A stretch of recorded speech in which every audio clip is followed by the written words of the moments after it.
Alors tu démontes les deux colliers du tuyau de Sural. Sous l'œil d'un salarié titulaire, Alix Solioz a déjà les mains dans le cambouis. Je suis en train de changer la durite de suralimentation.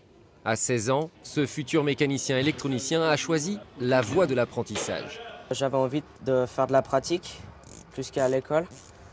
Et j'avais surtout envie de faire un travail manuel, parce que j'ai fait plusieurs stages dans tout ce qui est administration, donc employé de commerce. Ça ne m'avait pas plu. Dans cet atelier de mécanique, ils sont 14 jeunes en formation pour une quarantaine de salariés, souvent eux-mêmes déjà passés par la case apprenti. Ouais, vas-y, le deuxième. Tout ce qui a besoin de la pratique, qu'on soit menuisier, qu'on soit charpentier, tout ça, ça passe sur le terrain. De 2 à 4 ans de formation avec 1 jour et demi par semaine à l'école. La rémunération de 430 € par mois pour les débutants à plus de 1 300 € pour ceux qui sont en dernière année, les plus autonomes. Pour nous, c'est un réel devoir de former ces jeunes, dans la mesure du possible de les garder chez nous, parce qu'ils ont acquis pendant les 3 ans ou les 4 ans qu'ils ont passé chez nous toutes les compétences, la connaissance de la marque, et ils sont vraiment au point. Financé à 40% par les entreprises et 60% par l'État. Depuis des années, ce pari sur la jeunesse fonctionne. On veut que ça active de façon très neutre.